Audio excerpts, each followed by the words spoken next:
Welcome to Politics Chat, in which I try to answer your questions about modern politics.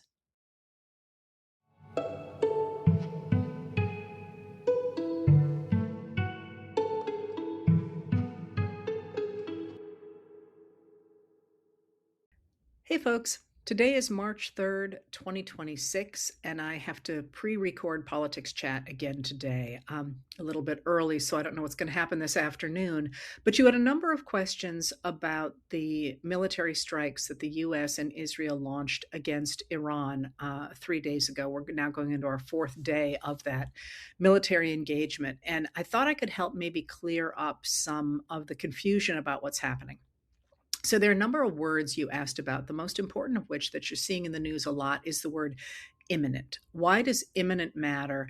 And did Donald Trump need to have the approval of Congress in order to attack Iran? And in order to tell you about that, I'm going to untangle a little bit some of the issues at stake in order to understand that question. And one of the most important of those is the difference between a state actor and a non state actor. So, a state actor is the government that has been recognized as legitimately in control of a country. Now, just as a little bit of a rabbit hole here, it is also possible, and there exist in the world today, countries that are being run by governments that are not recognized by other countries as being the legitimate government of that country. There is what is considered a legitimate government in exile, but the country is being run by somebody else, and that affects many things, but certainly the finances of that country. That's a question that was just a little rabbit hole. I'm not going to go into that more now, but a state actor is a government that has been recognized as the legitimate governance structure of a country. Now, we also have in the world today non state actors, and those are organizations that are militarized and that can get involved in hostilities, but are not legitimate um, rulers of a nation or of a country. So you have, for example, Hezbollah in Lebanon or the Houthis in Yemen. Those are both non state actors. All right. That matters for the United States and military engagements in a really crucial way. So when you talk about the United States going to war, the US Constitution says that the only part of the US government that can declare war is Congress. And the reason for that is actually multifold. I actually happened to be reading the Constitutional Convention minutes the other night, sort of to dig into what they said about the war power and why it should belong to Congress and not to the executive. And the obvious is that the framers of the Constitution had no interest in giving an executive power over the military. That just, I mean, they really barely discussed it. They're like, this ain't happening. We're not going to do this. But their reasoning was multifold and really interesting. So part of their reasoning was, of course, that you didn't want to give that kind of power to one man or even a group of men. There's a brief conversation about whether you should give it to the Senate alone. And they're like, no, no, no, no, we're not doing that either. But their reasoning for that is that, first of all, what they were mostly concerned was about a standing army at home. They were worried about how expensive armies are, and they thought that a strong executive would act like a king had acted in Europe and basically impoverish the people in order to feed his military, in order to support a military. So that was one of the reasons.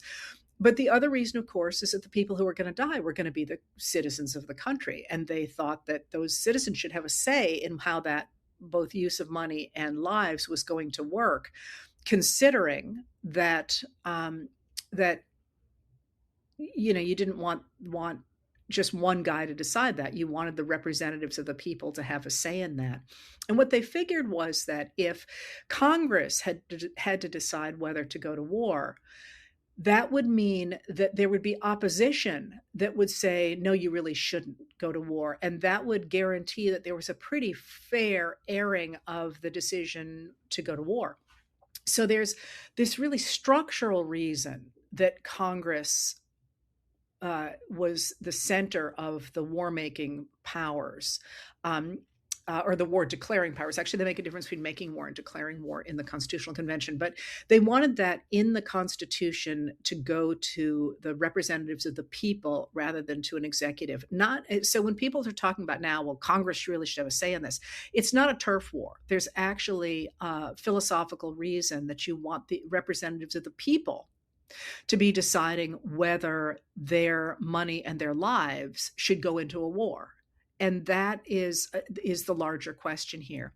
But the trick to this in this particular operation against Iran is that the United States, when it declares war, or really anybody when they declare war, I suppose, is declaring war against a nation state. They're declaring war against a state actor. It is, a one country against another country.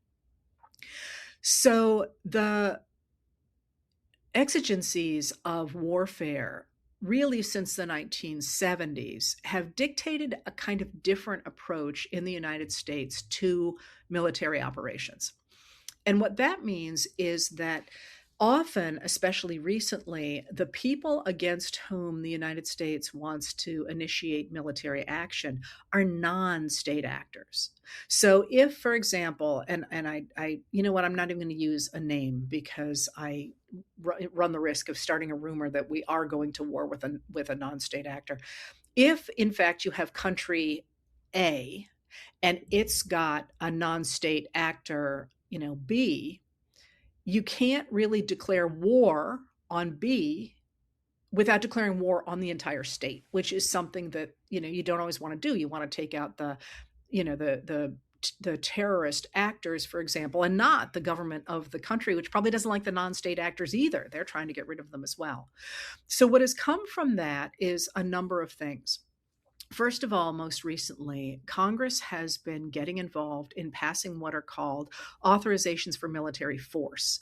And that is, again, military force, usually against a non-state actor. And you saw that, for example, when George W. Bush got an AUMF, they're called, authorization for military force, an AUMF for his operation in Iraq, which just again, not really a rabbit hole.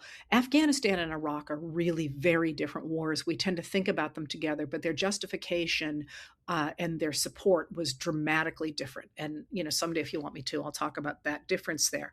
But he did have an authorization for military force to go into Iraq from Congress. Not a declaration of war on Iraq, because we weren't going to war with the government of Iraq. We were supporting the government of Iraq, but an authorization for military force, right? So that's one way in which in the modern era, presidents have been able to get Congress to sign off on military action without a declaration of war. But now there's something else, and why there is the issue of the word imminent. There is yet another way that a president can get involved in a military action, and that is simply to start one. And if the president starts one, he has to notify Congress within 48 hours in writing, and Congress has to vote to continue that kind of military action for longer than 60 days, if it's going to go on longer than 60 days. And by the way, one of the problems with the AUMFs is that they tend to, nobody wants to stop them. So they tend to be hanging out there. We actually have a number of AUMFs out there right now. Congress does sometimes stop them, but they often just, hang out there. So the reason we have that system is because in the Nixon administration, if those of you who remember your Nixon history, remember that he decided to start bombing Cambodia without telling anybody, the secret bombing raids that went into Cambodia. And just again, to sort of fill out your light bright screen, it's the Cambodian bombings that lead to the protests that lead to Kent State, because, people wake up in the morning and go, wait a minute, what did we just do here? It actually wasn't in the morning. He gave a press conference, not a press conference, gave a presentation a few days after it. And people are like, wait a minute, we're bombing Cambodia? Like, how did we start bombing Cambodia? So after Nixon did that, Congress passed the War Powers Act of 1973. And the War Powers Act said that, okay, maybe there are times when the government does really have to answer an immediate threat without talking to Congress. When that happens, the president has to notify us in writing within 48 hours and so on. But the trick to the invocation of the War Powers Act is that the threat has to be imminent.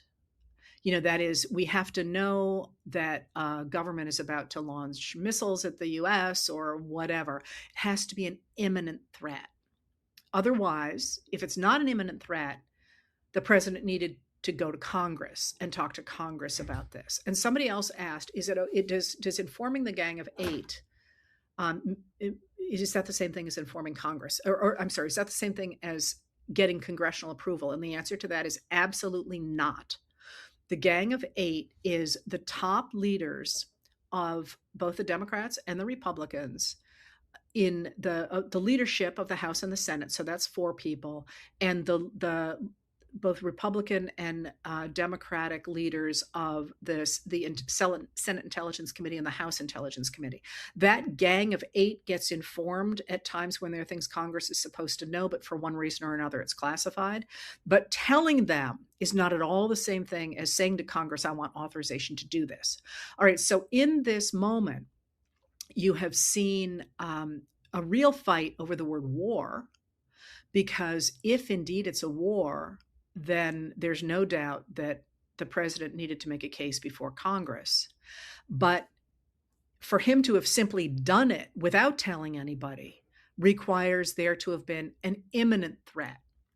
And all of our intelligence says there was not an imminent threat. I mean, for all that Trump is saying, well, they were going to get nuclear weapons, our intelligence assessed that was at least a decade out.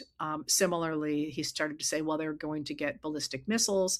That too was supposed to be a decade out. There was no sense that unless Trump did something in that moment, that the United States was going to be at risk. So you're seeing the fight over the word imminent because on the one hand, the administration is trying to say, oh, yeah, this was really problematic.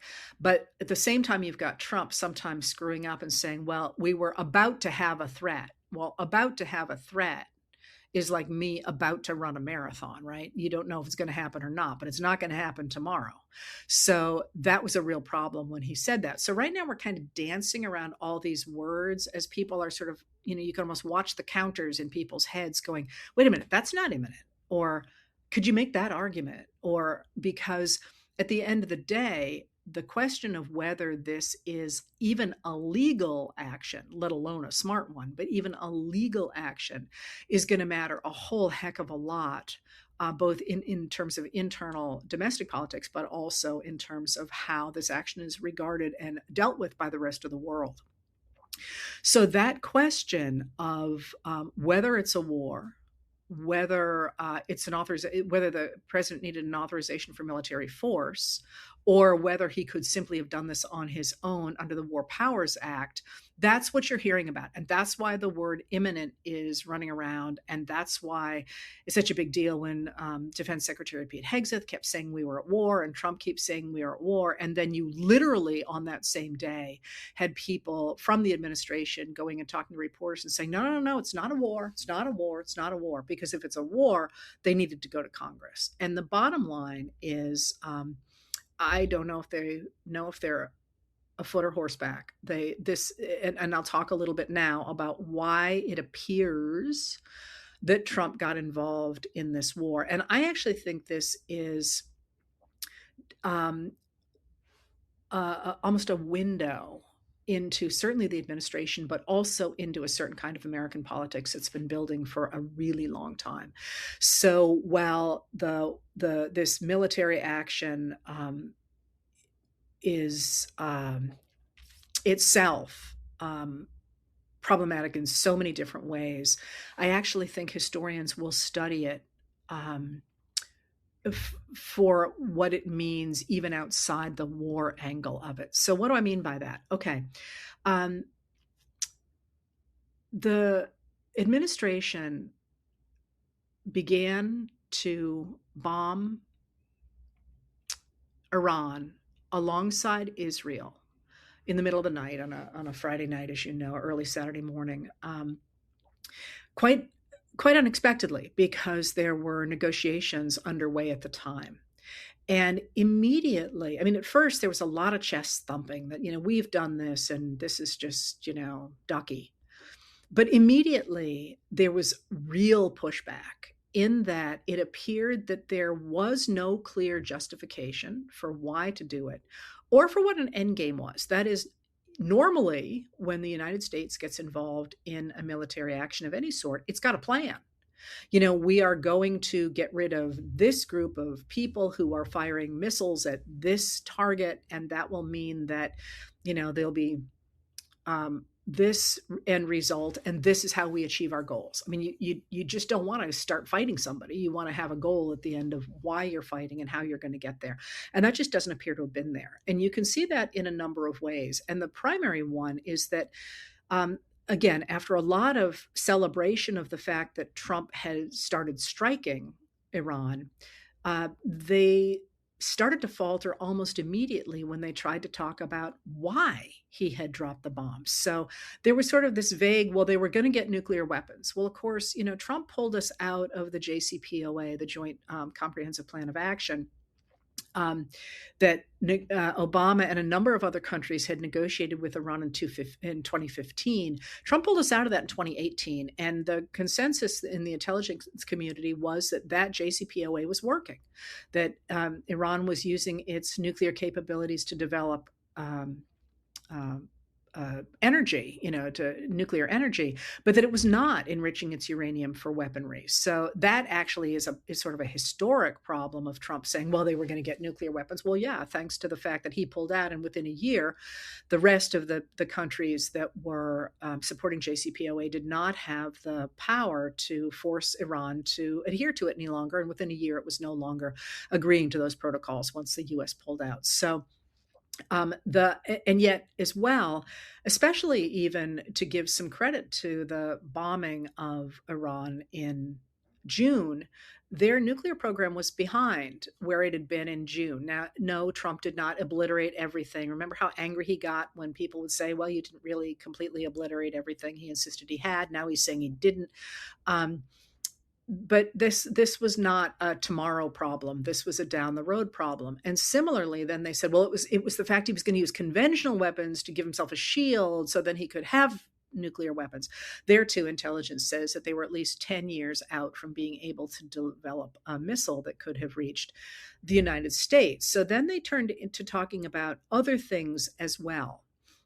That, all of a sudden they started talking about the Navy and they were going to sink the entire Iranian Navy. Well, I don't know about you. I'm not sure I've ever heard about the Iranian Navy before that in my entire life. So this is obviously something they're just like, crap, let's find something else. And they pulled out the Iranian Navy. There are also reports that came originally from the Washington Post that Trump got sort of goaded into going into Iran by Israel's Benjamin Netanyahu and by Saudi Arabia's MBS, or Mohammed bin Salman, both of whom have been, are pretty close to the Trump family, especially through Trump's son-in-law, Jared Kushner. And that is another reason that the administration has offered for having gone into Iran was that, and I believe I'm getting this straight, but it's a little convoluted, that because they knew that Israel was going to attack Iran, that would mean that Iran would then attack U.S. bases, and therefore the United States had to attack first in order to make sure that Americans didn't get hit at American bases. That just doesn't hold water. Obviously we are not supposed to start military actions because another country is going to do something, and that's a big problem. The other piece here, of course, is that MBS has been publicly advocating for negotiations while apparently also wanting Trump to use the might of the American people in order to hit Iran. So they have all these different reasons. And the other reason that you're starting to see a lot today, it started yesterday afternoon, but you're starting to see it a lot today, is the idea that somehow Trump has ended a 47-year war, that the United States has been at war with Iran since 1979. And this is, he's the first president who had the guts to do something about it. And this is completely manufactured. This is of course, only the US side of the war, and conveniently not mentioning the fact that the real problems between the US and Iran began when Eisenhower and members of the American government, as well as other governments, overturned a popularly elected leader in Iran in order to put in place the Shah that whose son, I think, or grandson, I'm not sure I've got the genealogy there right, is one of the people they're talking about putting in place now in Iran. A very, very unpopular leader, and we could go down through the history of that, but this idea that somehow there has been a war going on between the US and Iran since 1979 is very much reverse engineered to make it look as if Donald Trump is a great hero who's doing something that nobody else dared to do. And that, I think, is a really important way to look at what's going on. That is, it certainly looks as if the administration had no real plan other than the bombing. And I'll talk a little bit more about why we don't have, why I would say something like that and why we don't seem to have a plan to do anything after the bombing.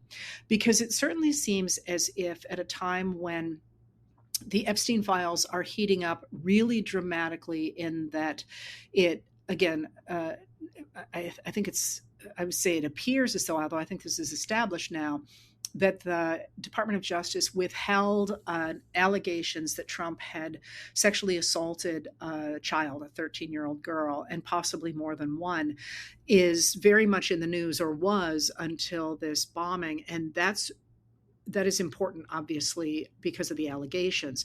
But even if the allegations are not true, and I'm not saying they're not, there is another reason for the administration to be very, very worried about that, and that's that the Epstein Files Transparency Act was very clear about what the DOJ had to do, and the fact that the DOJ withheld this document certainly looks as if they're openly breaking the law. So this would be a cover-up. That's illegal. That's it's one of those things it's like they got Al Capone on tax evasion, and that really it frustrated a lot of people because he had done so much other damage. But when you have a paper trail like that with the law says do this, and here's proof that you did not do it, it's just a much easier case to make than, anything that relies on human testimony. So, which can be impugned and all sorts of things. So that issue with the Epstein files is huge. Then you also have, of course, Hillary Clinton's testimony, which was pretty devastating to Trump and the people trying to turn her back into a story.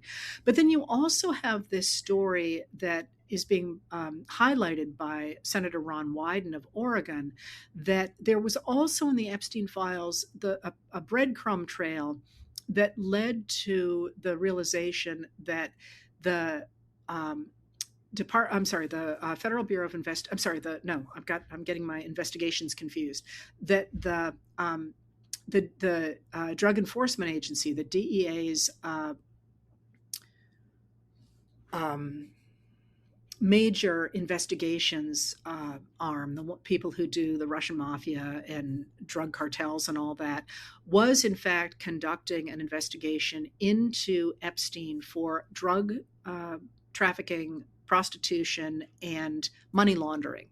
And that investigation was operative when before Trump went into office. It was operative at least as late as 2015, and then it disappeared.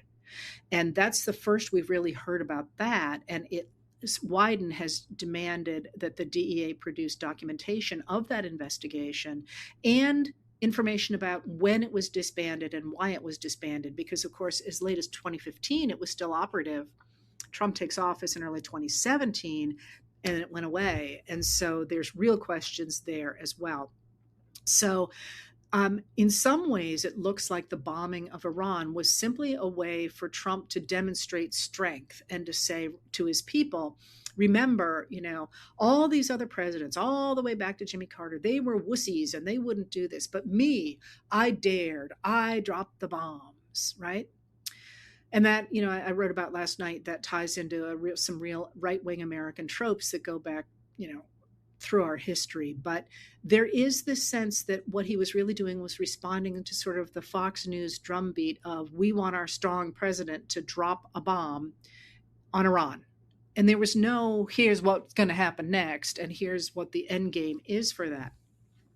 And I'm going to talk to you a little bit more about that. But you've all asked about this report that senior members of the American military have told their troops that this is a religious war, that there's, where Christians are on their way to starting this religious war. In the Middle East. And what I would say about that is that report has come from a reliable reporter, but it is not confirmed. So I'm skeptical about it. You'll see I haven't written it yet. And skeptical doesn't mean I don't believe it's true. It means that we need, before we say this is really what's going on, even though it certainly seems plausible out of this administration, we need somebody else to confirm that. And we should know if there's confirmation of that within 2 days. So before you jump to the oh my God, they're really trying to turn this into a religious war, which is certainly possible. Let's wait for some confirmation on that. Although again, that reporter is reliable. So that's where I would stand on that one. But in terms of whether or not they were really prepared for what they were getting into, and this actually is why I started to think about Trump going in just to look strong. Like, he's the cowboy and this was the shootout and now we're done. And, the movies all stop after the shootout. And they don't deal with the fact that somebody's got to get the bodies off the streets and somebody's got to do treatment. And then the town is traumatized. And, we're in that stage now. And we know for a number of reasons that this was really, really half-arsed, as it were. First of all, one of the things that you are seeing in places like began again in the Wall Street Journal, which is interesting because the Wall Street Journal, of course, is a Murdoch newspaper, and they're clearly not happy with Trump these days. Murdoch being a major right-wing financier and media mogul. It appears that there is a shortage in the American forces and others as well of the interceptors that they need to stop the missiles and drones from attacking the places we're trying to protect. And the reason, the Wall Street Journal called attention to that, but then last night you had Trump coming out and having that long screed on social media saying, I have enough interceptors to last forever. And so now people are talking about being a forever war. But what I read in that was, in fact, if Trump comes out and says something is absolutely true, the opposite is true. And that they are concerned about not having the kind of protection that they need over there. And you're also seeing in the news today an attempt to blame this on Ukraine because America has helped to provide interceptors to Ukraine as well. And this, the advent of drones and their capabilities in the Russian aggression against, or the Russian invasion of Ukraine has really brought drone warfare, and you've heard me talk about this a lot. This has dramatically changed world warfare. So that means that the tools that we have to stop missiles are useful for drones, but there's a lot more drones and those supplies are low. So obviously this is something that one normally would have looked at before one launched a major war. But Trump actually said to a news outlet that he was surprised by the fact that Iran began to attack other Gulf states, which is like Middle East 101. The fact that he didn't know that was going to happen. I mean, I could have told you that was going to happen. And I'm not a Middle East specialist by any stretch of the imagination, right? You just have to read the news and know that was going to happen.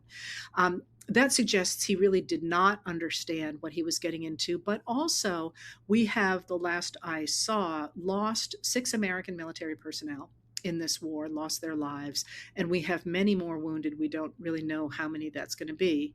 And it turns out at least the 6 that were killed were in a relatively unprotected structure that they actually talked about evacuating because it was so relatively unprotected. And they ultimately decided not to do it. And of course, obviously they should have.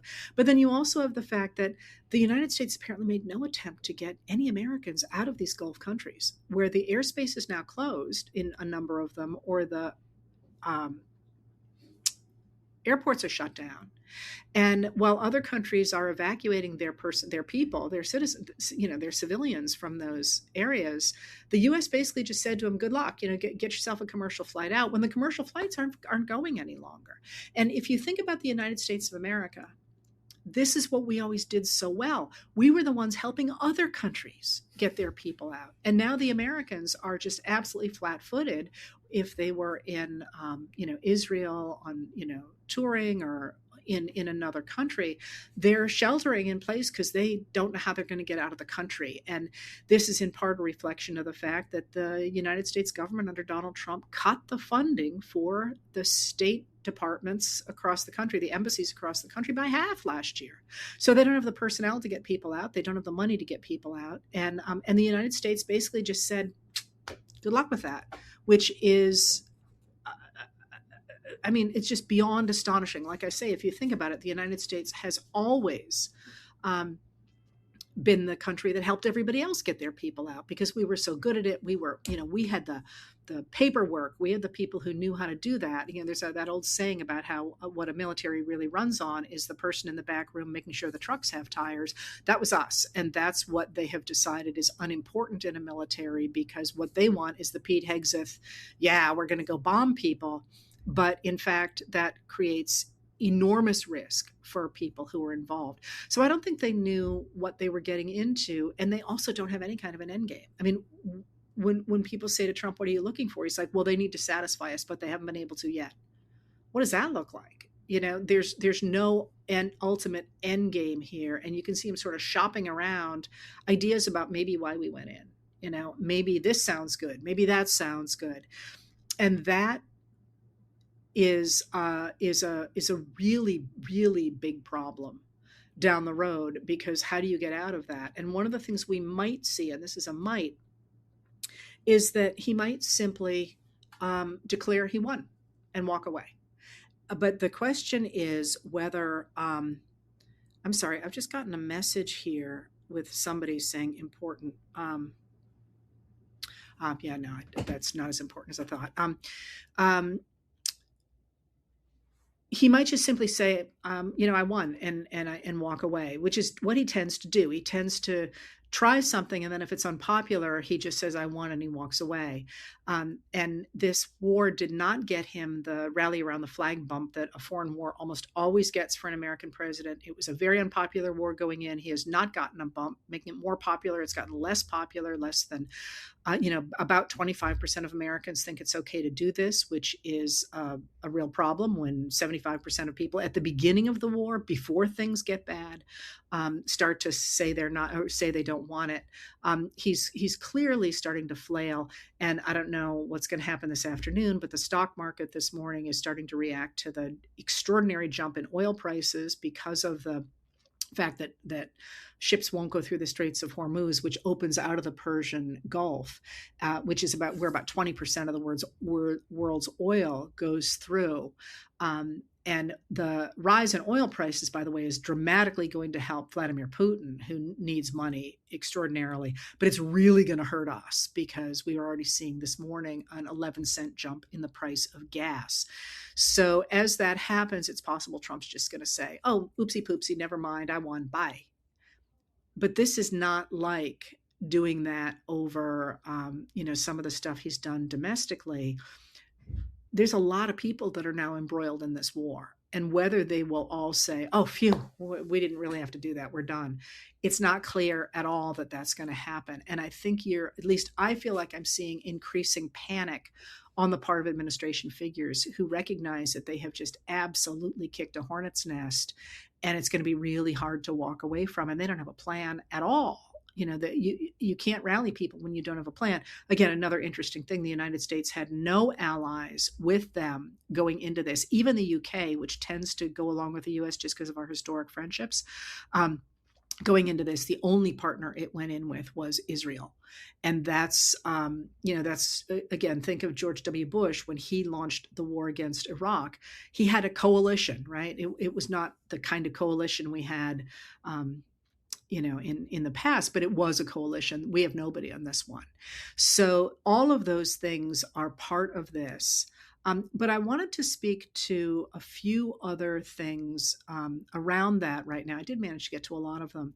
But somebody asked a really interesting question that actually applies here. Somebody asked me to talk about Thomas Nast's cartoons of Boss Tweed in the late 19th century and how that brought Boss Tweed down.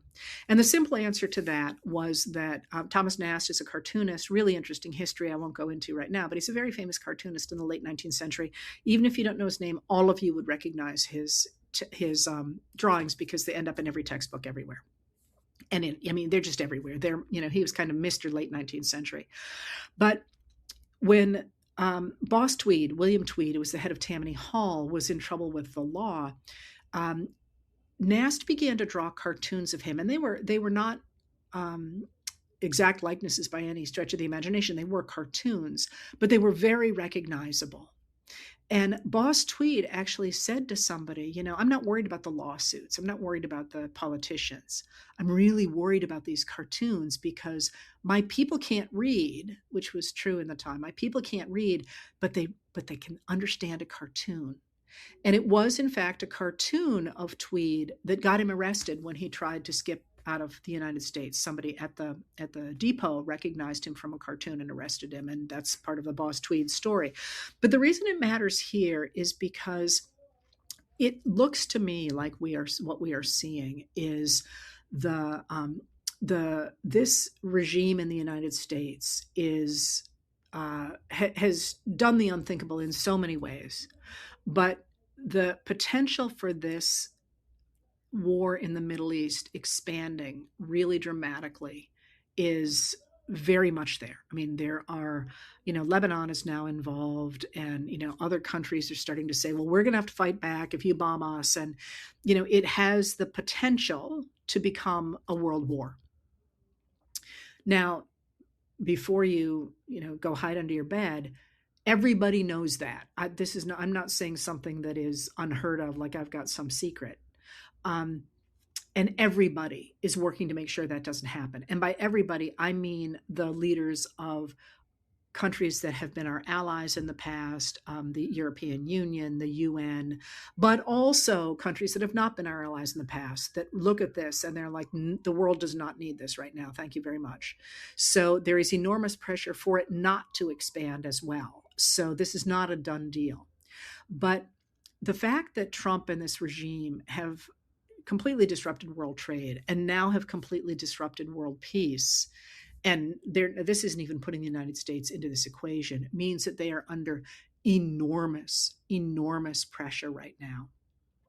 And in terms of getting them out of power, which is crucial, the group that we need to engage are those people who are not reading the news and who are not paying attention to anything perhaps than the Fox News channel or far right-wing channels. And they are not going to recognize the argument that I'm making here. They're not going to listen to me.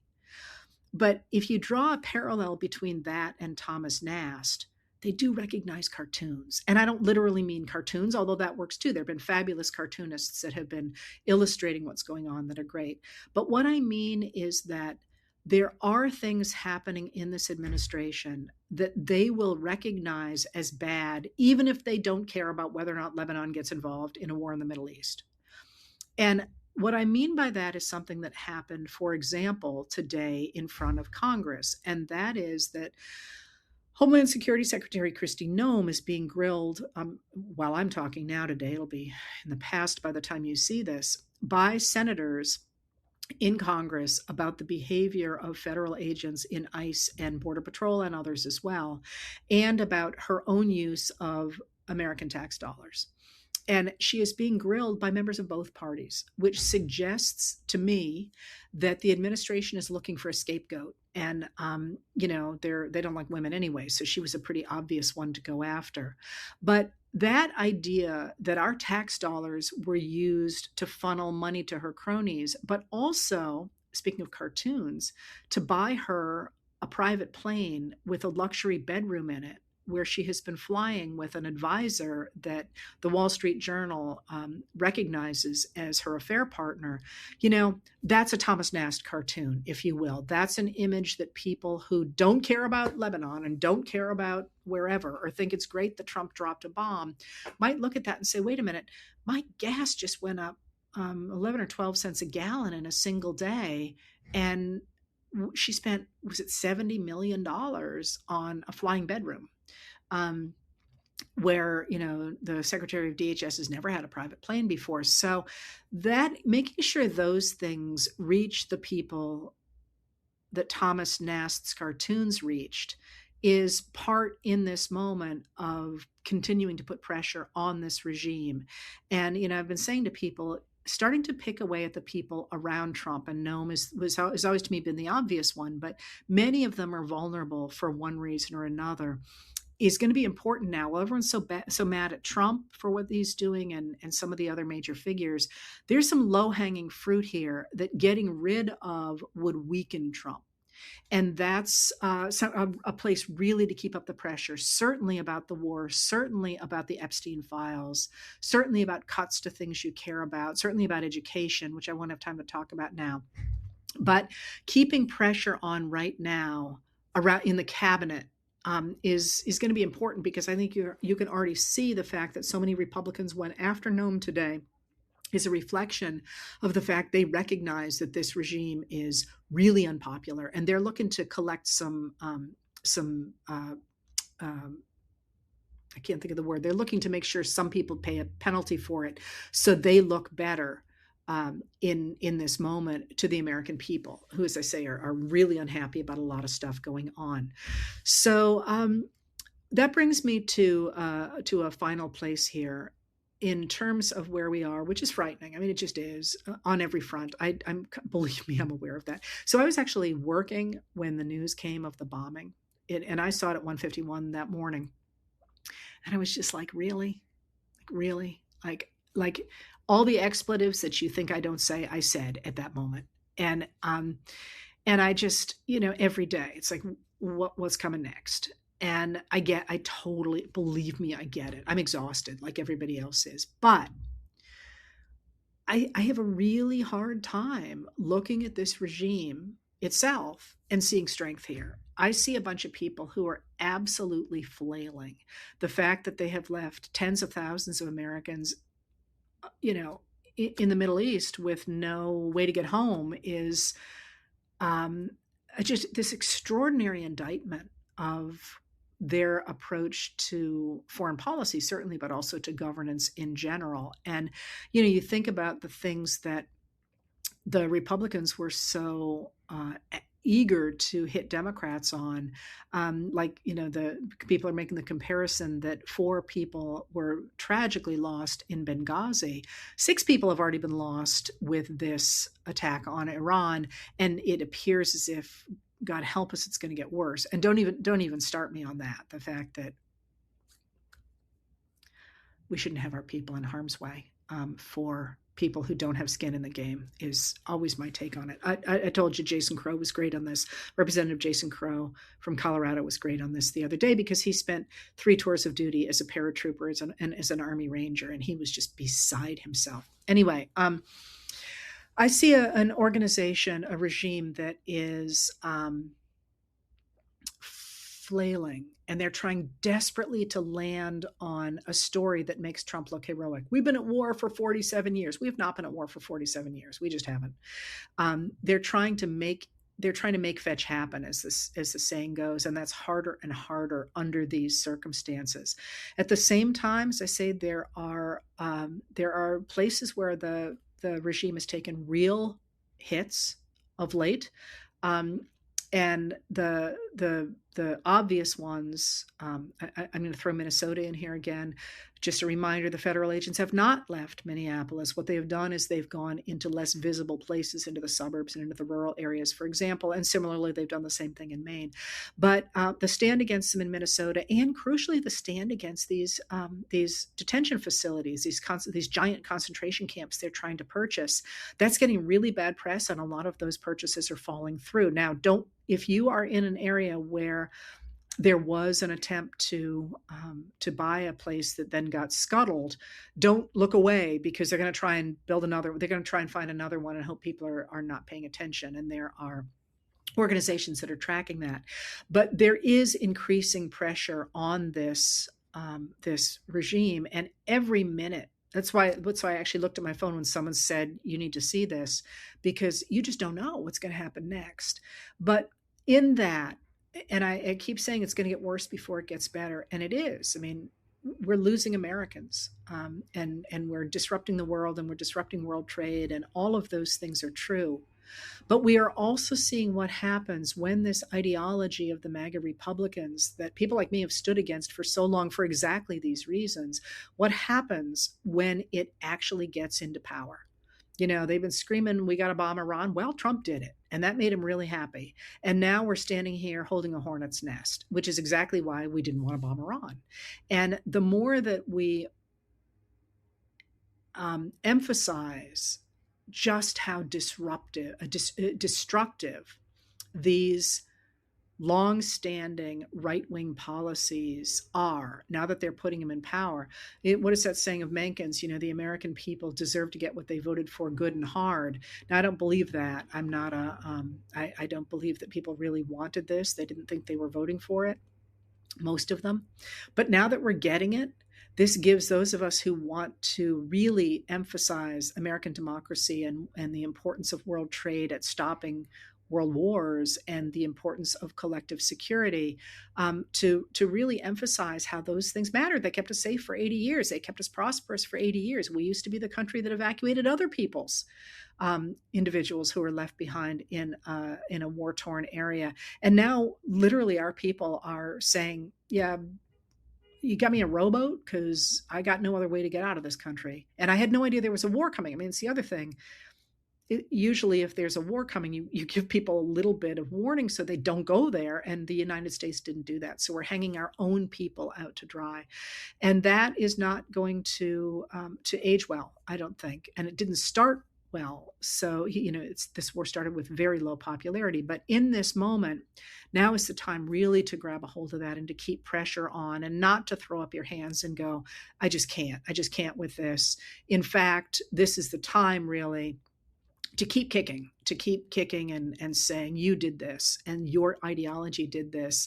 And the ideology that worked was the one that protected representative democracy and protected collective security and that protected world trade, exactly what you're trying to tear apart. So for all that this moment is terrifying for sure, it is also potentially the end game of weakening this regime enough that it can be really dismantled going forward. Thank you for being here.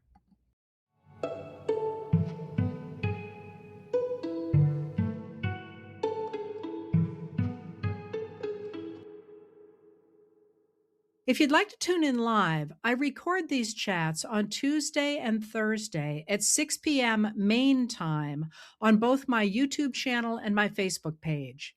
If you want to hear more from me, I write Letters from an American every night. It's available on Substack and on Facebook, and the audio version of the nightly letter is available the following day wherever you get your podcasts. And finally, on Saturday mornings, I talk with Dr. Joanne Freeman, the historian of the early republic, professor, and dear friend, about history and politics. We call our talks What the Heck Just Happened, and you can find them on YouTube. Politics Chat is produced by Lauren Westfall, music by Andrea Von Kampen.